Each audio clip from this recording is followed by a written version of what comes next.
El planeta Tierra, una masa rocosa en constante cambio, flotando en el espacio. El tiempo y los cataclismos han llegado a mezclar las distintas sustancias que forman la Tierra, dando lugar a un gran número de combinaciones diferentes. La química es el estudio de estas sustancias y la forma en que se combinan. Química, elementos, compuestos y mezclas.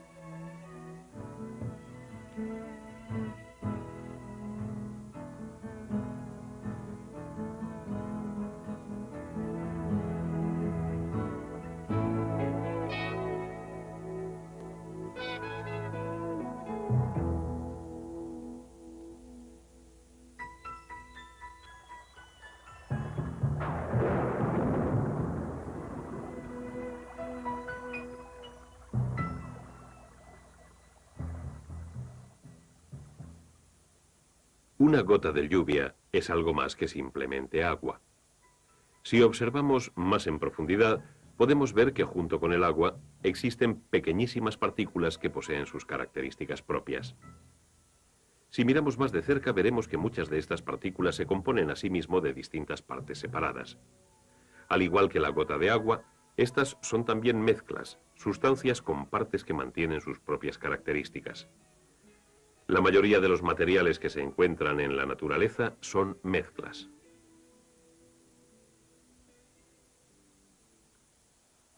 Ahora observemos una pequeña gota de agua, que es una mezcla que encuentra su camino hacia el río, el cual es también una mezcla. El río fluye por las orillas, mezclas de grava y piedra, arena y tierra, materia vegetal y materia animal. Estas mezclas, arrastradas por el continuo fluir del agua, se añaden a la mezcla que es el río. Los seres vivos también forman parte de esta mezcla, interactuando con ella, pero manteniendo todavía sus identidades separadas. El río muestra una característica de las mezclas muy evidente. Las proporciones de los materiales que constituyen una mezcla pueden variar. La mezcla que se deposita en el lecho del río está en constante cambio y también lo está la mezcla de las orillas. Esta última se mezcla con la primera y ambas se mueven y cambian. Una roca sólida puede también constituir una mezcla. Encajados en esta piedra de granito se encuentran trozos de cuarzo y mica y otras sustancias. Varias muestras de roca ponen de manifiesto las diferentes estructuras de sus partes. Esto se debe a que las partículas que componen la mezcla se disponen de forma irregular. Incluso bajo el microscopio, los trozos más pequeños muestran esta misma cualidad irregular. El granito, como otras mezclas que hemos visto hasta ahora, representa un tipo de mezcla clasificada como heterogénea. Los materiales que la componen están irregularmente mezclados. No todas las partículas que forman las mezclas son visibles. Una sustancia invisible que existe en el río es el gas oxígeno. Para los peces y otros seres vivos, esta parte de la mezcla es imprescindible para su existencia. Y en la Tierra, los seres vivos dependen para su existencia del oxígeno que forma parte de la mezcla que llamamos aire. El oxígeno, el dióxido de carbono, el nitrógeno y muchos otros gases constituyen esta mezcla. Mediante la energía que emiten los rayos del sol, el proceso de la fotosíntesis tiene lugar en las hojas de las plantas verdes. En el interior de las células de las plantas, los cloroplastos utilizan el dióxido de carbono para producir alimento. Y los seres vivos, incluso los más simples, utilizan el oxígeno para convertir el alimento en energía.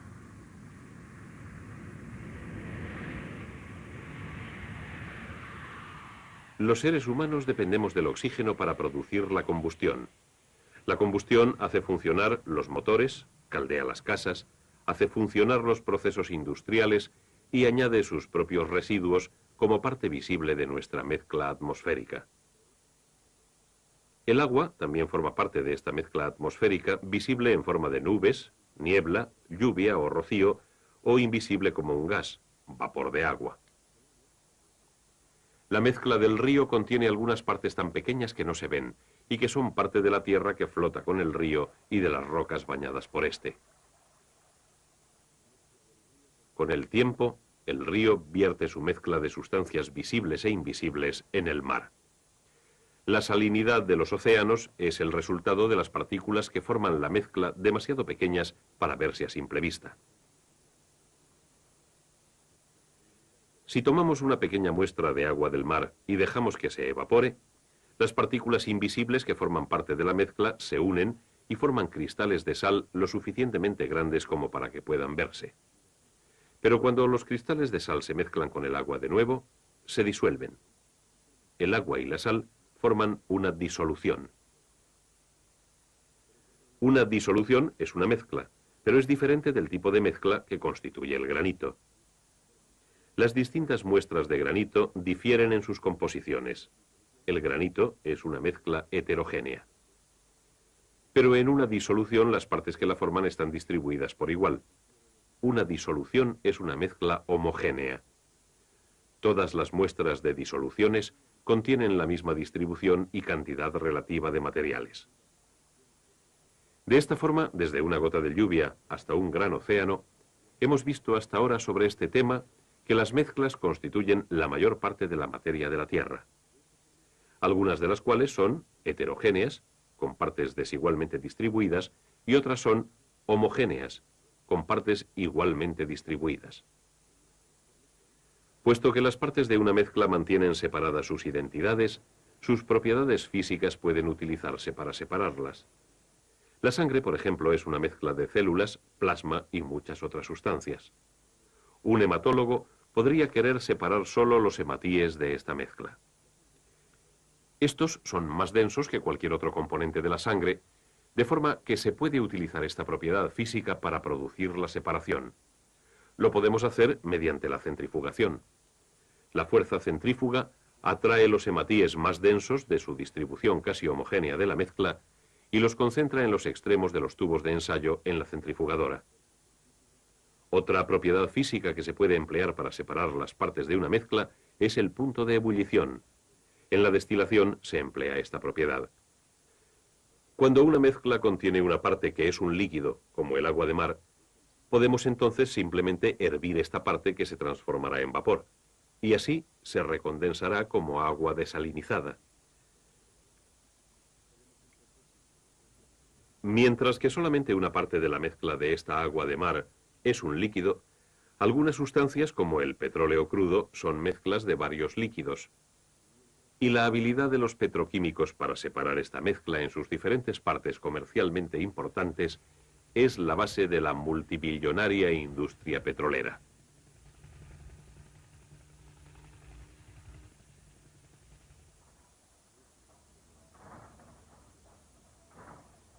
Los distintos líquidos que forman parte del crudo que se extrae de la tierra tienen diferentes puntos de ebullición. El proceso que utiliza estos diferentes puntos de ebullición para separar las distintas partes del crudo se denomina destilación fraccionada y se lleva a cabo en las refinerías. Este complejo proceso que tiene lugar en una refinería se puede demostrar en un laboratorio de forma más simple. La mezcla de los líquidos que se encuentran en el crudo incluyen gasolina, queroseno y gasoil. Todos ellos constituyen por sí mismos mezclas. El crudo se calienta. Cada una de las distintas mezclas hierve a diferentes temperaturas. En una columna de fraccionamiento se separan las diferentes partes de la mezcla. A medida que el vapor de cada parte alcanza la parte superior de la columna, pasa a través de un condensador y se transforma de nuevo en líquido. La fracción de gasolina se condensa.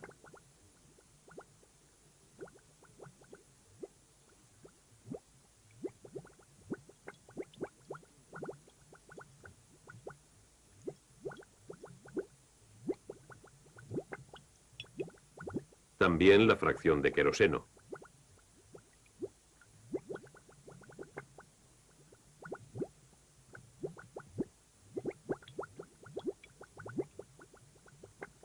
Así como la fracción de gasoil.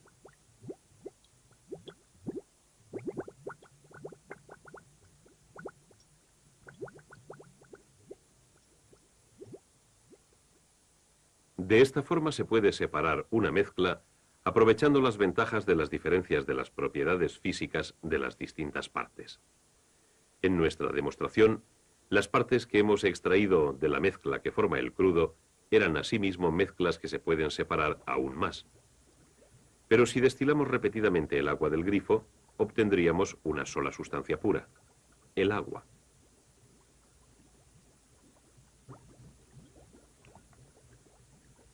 Ahora podemos entender el pequeño diagrama que empezamos a realizar anteriormente. La materia consta parcialmente de mezclas, así como de sustancias puras. No se pueden emplear las propiedades físicas de una sustancia pura para separarla en distintas sustancias. Para separar una sustancia pura como el agua en sus distintas partes se necesitan cambios químicos y no físicos. Una forma de producir un cambio químico es por medio de la electricidad.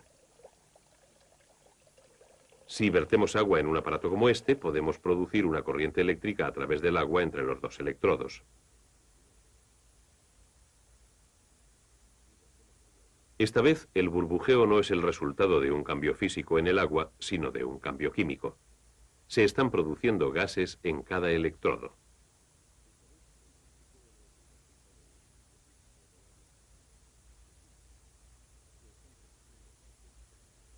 Uno de los gases producidos a partir del agua se quema. El otro gas no se quema, pero soporta la combustión. Por supuesto, lo que estamos demostrando es la electrólisis del agua, la separación del agua en sus dos partes constituyentes, el oxígeno y el hidrógeno. El propósito, demostrar que el agua es un compuesto. Un compuesto es una sustancia pura formada por dos o más partes distintas que no se pueden separar por procedimientos físicos normales en la forma en que lo haría una mezcla. La unidad más pequeña que se encuentra en el compuesto del agua es la molécula. Podríamos representar una molécula de agua de esta forma. Estas bolas representan los átomos de hidrógeno que constituyen las dos partes de una molécula, y esta bola representa el único átomo de oxígeno que existe. Si esto es una molécula de agua de lluvia, entonces esto es una molécula de agua de río.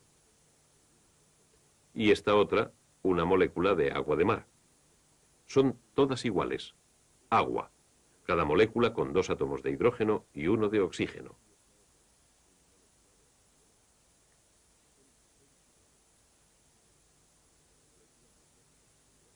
Cada compuesto diferente tiene su propia combinación de átomos. En cada muestra de cualquier compuesto, las proporciones de los átomos y su disposición es siempre la misma. Así podríamos describir cualquier molécula de agua como un átomo de hidrógeno, un átomo de oxígeno y un átomo de hidrógeno, o con símbolos químicos con subíndices por medio de la fórmula común H2O.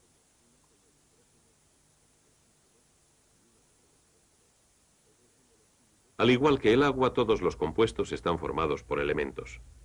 El hidrógeno y el oxígeno son elementos, unidades básicas de materia pura que no pueden separarse o transformarse en otros elementos mediante reacciones químicas.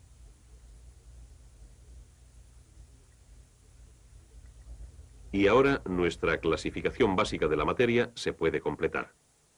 Existen mezclas, tanto homogéneas como heterogéneas, así como sustancias puras, las cuales son de dos tipos, compuestos y elementos.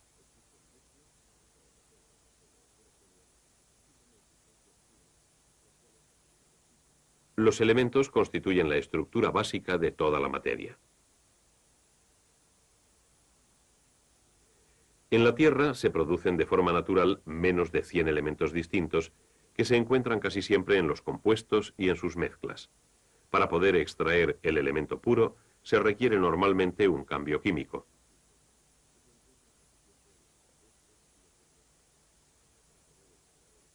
En el caso del hierro, por ejemplo, se requiere el calor de un horno para producir reacciones químicas que separen el hierro casi puro del mineral. Efectivamente, la pureza de un elemento no es normalmente deseable. Existen otros elementos que se mezclan generalmente con el hierro para producir un metal de más utilidad, como por ejemplo el acero.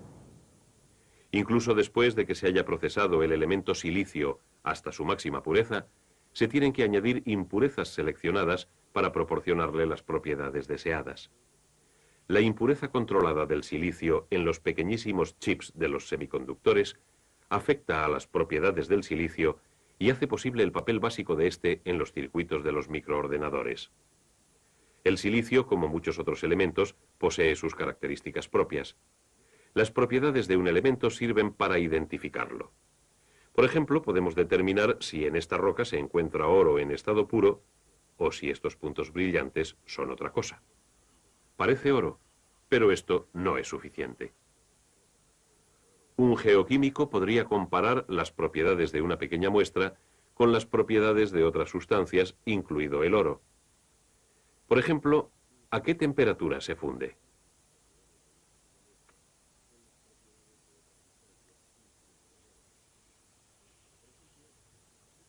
La muestra absorbe gran parte del calor y entonces comienza a derretirse.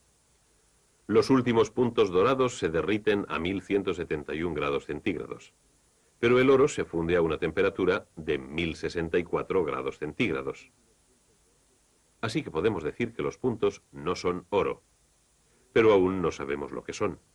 Podemos emplear un espectrógrafo para fotografiar el espectro atómico del material. Cuando los átomos del elemento se calientan lo suficiente, emiten una luz que puede extenderse mediante un prisma en un espectro de distintos colores. Esta es una sección del espectro del oro. Hierro, azufre. Los espectros son tan individuales como las huellas dactilares. Así nos pueden ayudar a identificar átomos no conocidos. Colocamos una pequeña muestra de esta sustancia en el espectrógrafo. Lo calentamos más allá del punto a que se evapora hasta que sus átomos emitan una luz. Entonces fotografiaremos el espectro de la luz de nuestra desconocida sustancia.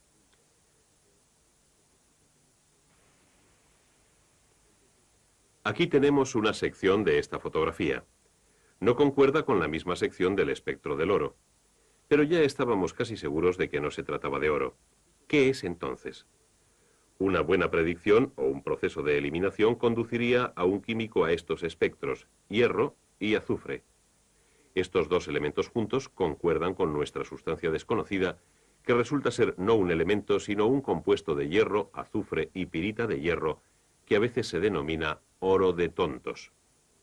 Así pues, aunque los elementos hierro, azufre y oro son muy diferentes en sus propiedades, sus átomos, como los átomos de todos los demás elementos, están constituidos por las mismas partículas subatómicas, protones y neutrones, que solamente se encuentran en un núcleo central, y en los distintos niveles de energía fuera del núcleo, los electrones.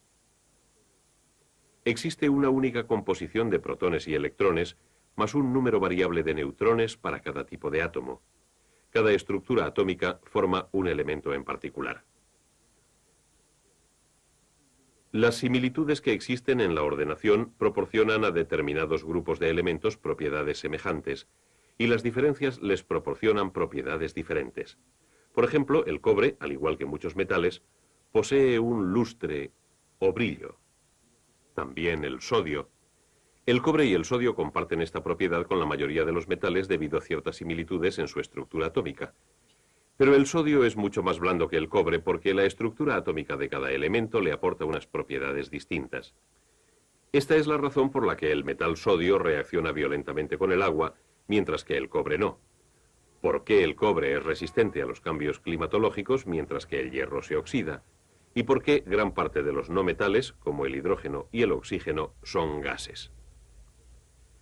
Y así, elementos reaccionan químicamente para formar compuestos como el agua. Los compuestos y los elementos combinados físicamente forman mezclas como el agua de mar y las rocas. Los elementos, los compuestos y las mezclas constituyen todos los materiales de nuestra Tierra, incluso la dinámica mezcla que es la vida.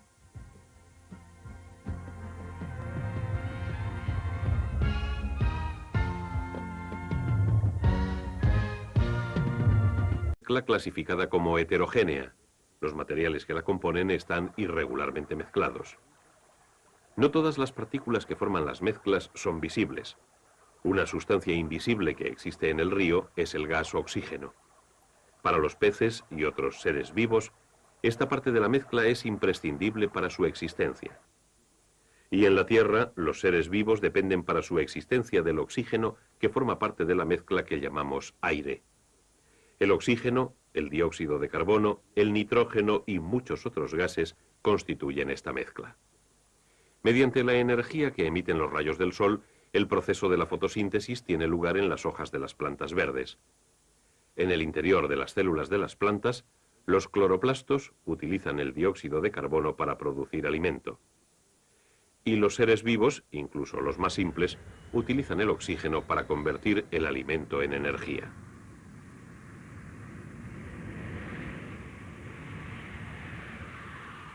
Los seres humanos dependemos del oxígeno para producir la combustión. La combustión hace funcionar los motores, caldea las casas, hace funcionar los procesos industriales y añade sus propios residuos como parte visible de nuestra mezcla atmosférica. El agua también forma parte de esta mezcla atmosférica, visible en forma de nubes, niebla, lluvia o rocío, o invisible como un gas, vapor de agua. La mezcla del río contiene algunas partes tan pequeñas. El planeta Tierra, una masa rocosa en constante cambio, flotando en el espacio. El tiempo y los cataclismos han llegado a mezclar las distintas sustancias que forman la Tierra, dando lugar a un gran número de combinaciones diferentes. La química es el estudio de estas sustancias y la forma en que se combinan. Química, elementos, compuestos y mezclas.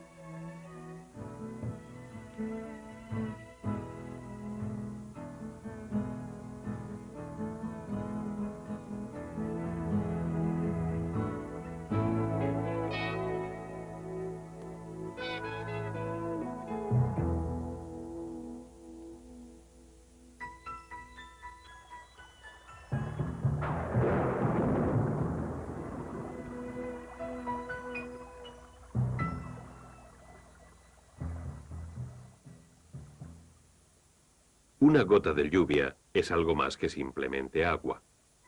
Si observamos más en profundidad, podemos ver que junto con el agua existen pequeñísimas partículas que poseen sus características propias. Si miramos más de cerca, veremos que muchas de estas partículas se componen a sí mismo de distintas partes separadas. Al igual que la gota de agua, estas son también mezclas, sustancias con partes que mantienen sus propias características. La mayoría de los materiales que se encuentran en la naturaleza son mezclas, con partes igualmente distribuidas. Puesto que las partes de una mezcla mantienen separadas sus identidades, sus propiedades físicas pueden utilizarse para separarlas. La sangre, por ejemplo, es una mezcla de células, plasma y muchas otras sustancias. Un hematólogo podría querer separar solo los hematíes de esta mezcla. Estos son más densos que cualquier otro componente de la sangre, de forma que se puede utilizar esta propiedad física para producir la separación. Lo podemos hacer mediante la centrifugación. La fuerza centrífuga atrae los hematíes más densos de su distribución casi homogénea de la mezcla y los concentra en los extremos de los tubos de ensayo en la centrifugadora. Otra propiedad física que se puede emplear para separar las partes de una mezcla es el punto de ebullición. En la destilación se emplea esta propiedad. Cuando una mezcla contiene una parte que es un líquido, como el agua de mar, podemos entonces simplemente hervir esta parte que se transformará en vapor, y así se recondensará como agua desalinizada. Mientras que solamente una parte de la mezcla de esta agua de mar es un líquido, algunas sustancias como el petróleo crudo son mezclas de varios líquidos. Y la habilidad de los petroquímicos para separar esta mezcla en sus diferentes partes comercialmente importantes es la base de la multibillonaria industria petrolera. Pequeñas que no se ven y que son parte de la tierra que flota con el río y de las rocas bañadas por este. Con el tiempo, el río vierte su mezcla de sustancias visibles e invisibles en el mar. La salinidad de los océanos es el resultado de las partículas que forman la mezcla demasiado pequeñas para verse a simple vista.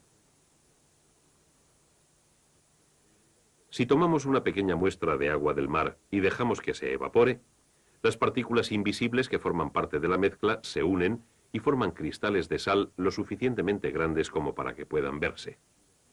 Pero cuando los cristales de sal se mezclan con el agua de nuevo, se disuelven. El agua y la sal forman una disolución. Una disolución es una mezcla, pero es diferente del tipo de mezcla que constituye el granito. Las distintas muestras de granito difieren en sus composiciones. El granito es una mezcla heterogénea. Pero en una disolución las partes que la forman están distribuidas por igual. Una disolución es una mezcla homogénea. Todas las muestras de disoluciones contienen la misma distribución y cantidad relativa de materiales. De esta forma, desde una gota de lluvia hasta un gran océano, hemos visto hasta ahora sobre este tema que las mezclas constituyen la mayor parte de la materia de la Tierra, algunas de las cuales son heterogéneas, con partes desigualmente distribuidas, y otras son homogéneas.